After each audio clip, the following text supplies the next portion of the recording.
Last thing we need to talk about to close out not only this chapter but the national portion, woohoo, are some technology or potential issues with technology. I think technology is a good thing for the most part, but in some cases it can cause some issues. So let's take a look at how technology is used in real estate and where some of it could be an issue if you're not careful. But one is electronic signatures. These are awesome. Where we no longer have to fax a document to somebody to sign and have them fax it back, or to actually take it to them like we used to back in my day. But we can just email documents. They can click their mouse and sign stuff, and and that's all legal.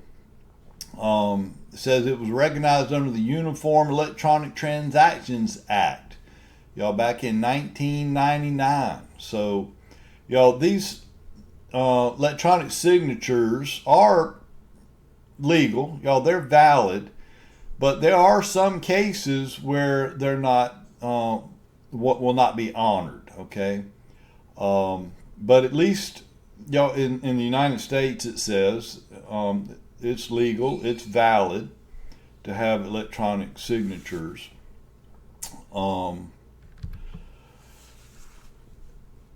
It says we have to, when it comes to internet, social media, and this is where I see the biggest issues, honestly. Social media, you got to be really careful about what you're doing there. But I just think for some reason, because we might be on Facebook, for example, or some other social media site, we tend to lose our professional bearing. You've got to be careful with this. If you're putting anything on there having to do with real estate, you've got to maintain that professional bearing, okay? Because it is likely considered marketing or advertising. And we've talked about some of this already.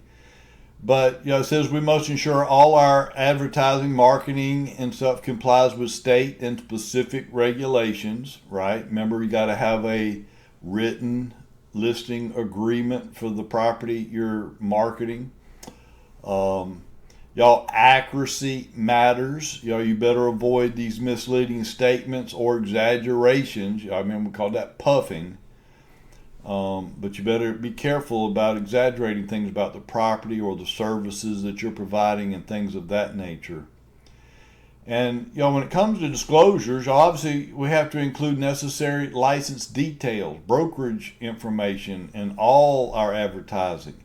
Remember, one of the requirements is you must include the full name, not just the initials, but the full name of the company you represent in any kind of post you make, if it has anything to do with real estate. I'm just telling you, that kind of stuff will get you in trouble if you don't maintain professional bearing when talking about real estate on internet or social media. We have a requirement to maintain confidential information, and again, how do you do that? You should have, whatever company you decide to be licensed with, they should have policies on how to handle confidential information. But that's part of your fiduciary duty, is to make sure confidential information is, it's kept confidential. But it begins with the relationship and ends with the relationship as well. I say ends. Remember, confidentiality actually never ends. That's one of your fiduciary duties that never expires. So, you've got to maintain it. You got to safeguard it. Make sure it's not compromised. And again, company policies should indicate how you're going to accomplish that. We just talked about some of this, but we've got an obligation to protect the confidential information. But if you recall, we were talking about the the National Association of Realtors, NAR, y'all, they have a code of ethics. And in their code of ethics, y'all, standard practice 1-9 states the obligation of realtors to preserve confidential information continues after termination of the agency relationship. So it's absolutely a licensed law requirement to maintain it. You see here, it's also in the code of ethics for the Realtors Association as well. Y'all, why does all this matter? Y'all, obviously that's what continues to build trust, confidence with your clients. Y'all, as long as they feel comfortable that you can keep their information confidential, you're not going to use it against them in any way. Y'all, that's how you build trust with your clients. Okay? All right. Y'all, there is what we call a do not call list. Y'all better be careful with this one. Y'all, I remember, y'all, back in the day, y'all, one of the things we were always taught, y'all, many years ago, is, y'all, you had to be calling people all the time. Call and call and call. Y'all, I hated that with a passion. I'm glad it's illegal now, quite frankly. Y'all say illegal, but, y'all, we need to talk about this. Y'all, now there's this what we call a do not call registry where you can basically you can register yourself, put your phone number on this do not call registry, and that supposedly keeps people from calling you, y'all, soliciting, y'all, telemarketing, y'all, stuff like that. I'm convinced it's not working very well based on the amount of spam calls I get all day long.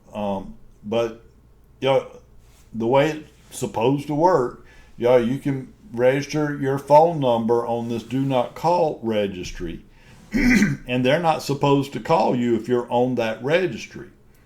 It says sellers or telemarketers must pay a required fee to access the registry and must avoid calling numbers that are listed on the registry. But look at the penalty. Y'all, if someone if you're on the do not call registry, but somebody calls you soliciting, or somebody that's not supposed to be calling does in fact call you, y'all, the penalty is up to $40,000 in fines per violation. So that could be a very expensive phone call, to say the least. The problem is when they passed this law, they included those that are exempt. In other words, they can call you without having to face penalties. And once we look at all these that they've exempted, that almost, that's pretty much everybody. It seems like almost. But who is exempt and can call? Y'all, registered charities, they can still call you and pester you. Educational institutions, government bodies, the government's going to exempt themselves from any law they pass, apparently. But they absolutely want to be able to call you. I need your vote. Registered political parties, social researchers, and opinion posters. Those are some that are exempt from this do not call list. What's the point in having if you exempt everybody, I guess, but it is what it is. There's also a law called the CAN-SPAM Act. Be a good one to remember. CAN-SPAM Act. This governs emails, basically, even text messages, quite frankly.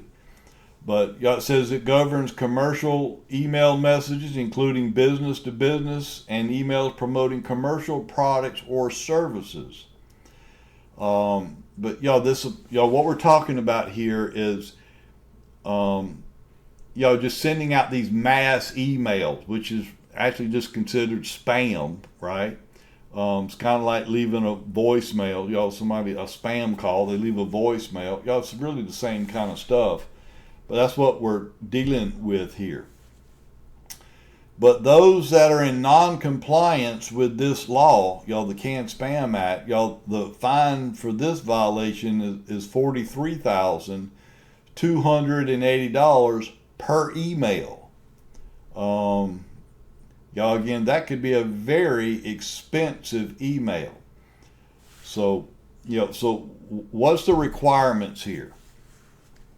Well, one, you have to have accurate header information. In other words, you can't put something in the subject line that looks appealing, makes it look like that might be something I'd want to read, to find out that the email's got nothing to do with the subject line. Y'all, that's just wrong. Don't like it. And you can't do stuff like that. But it says you must clearly label the message as a commercial communication, y'all, or whatever kind of email or communication it is. Y'all, it has to be clearly labeled as that. Anyway, you can see what some of those requirements are. But to continue with it, y'all, it says it has to provide the location of information. Y'all, you have to include your physical mailing address in the email. Y'all, I want to tell you, real estate agents do these mass emails. Y'all, I get them all the time.